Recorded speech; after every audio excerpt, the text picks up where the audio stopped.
Trips up and down.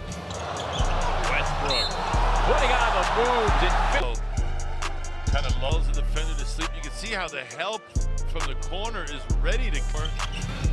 Trips up and down. Westbrook putting on the moves. When you're studying the game of basketball and when you're looking within the moments of the game, I want you to start seeing different detail. See, when I use a footwork mat, it's not always just so I can do a move on it.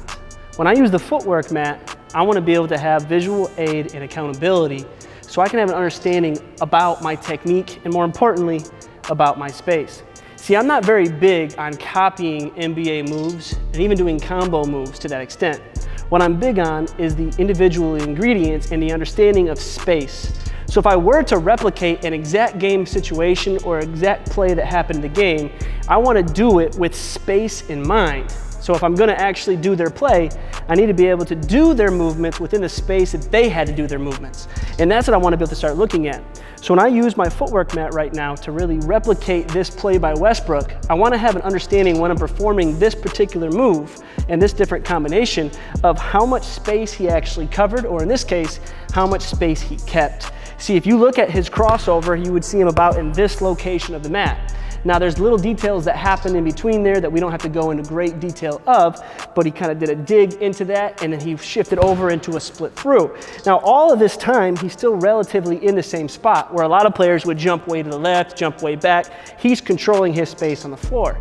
Now what he does in this particular instance is he starts to bring this foot back into a reset step while the ball is in a float position. And then out of this position, he does a turn pound with his drop. And as he crosses, he steps in slightly, still keeping all that space, and then he pushes forward with a split through before he finally attacks. Now, all those little ingredients is not what's important to me when they're stacked like this. It's those little ingredients on their own that matter to me. So I don't care if you perform this exact move by Westbrook, but I do want you to understand how to shift your feet and control in this space. Because what you notice from the best players in the game, they're good at creating space and covering space, but they're even better at controlling their space. So when doing a move like this, and when you're trying to replicate an amazing play like this, a footwork mat comes into play so you can truly see within the moments. Now you can see the accountability. See, all this is placing something on the floor so I can see my feet and really know if I'm comparable to where I'm trying to get. See, without it, I can do all the movements, but I don't have as much accountability, I don't have as much understanding, I don't have my proper frame of reference. So when you're studying the game of basketball and you're performing a play like this, a footwork mat and understanding of your space will truly let you know that you know that you know that you're on the right track with your skills and with your techniques.